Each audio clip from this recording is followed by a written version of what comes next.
Shift work. Did you know that scammers often work in shifts just like a regular person would at a job? Well, yes, some scammers work alone in their quest to scam for cash and gift cards. Just as many work in groups, and the scammers work in shifts just like a real job. Have you ever chatted to someone online and told them all about yourself, only for them to come back later in the evening and ask you the same questions all over again? There's a strong possibility that you are talking to a totally different person who is now working their shift and has no idea what the last scammer who chatted to you said or asked. Often, scammers do leave notes about a victim that they're working on for the next scammer who logs into the fake profile or dating profile.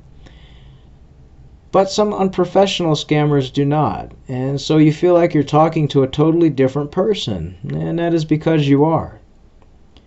Many scammer houses, meaning a location where there's typically a boss and 10 to 15 scammers who live and work with him, and often run in shifts, where there's a morning shift who are all logged in during the morning using their fake profiles created online and chat to victims.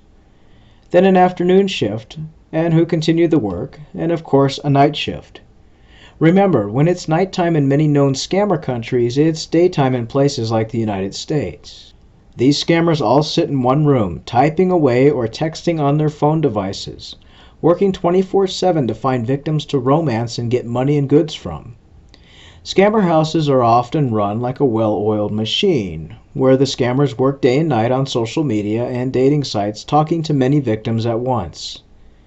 Think of it like a call center, but instead of calling to sell you something, these scammers are all sitting in one room typing away to various men and women, trying to romance them online and ask them for cash and gift cards. The scammer houses that are being run by a main boss often require the scammers to meet a quota for how much money and goods they get from each victim every week. It's kind of run like a mafia, where everyone has to put in so much of their time, effort, and dedication, or face threats and intimidation from the boss. It's something to think about when chatting online and you are being asked the same questions over and over again. It's a red flag and a good indication you might be talking to more than one person. At the end of the day, don't ignore the red flags and don't be afraid to block the person you're chatting to if something feels wrong or off. Stay safe.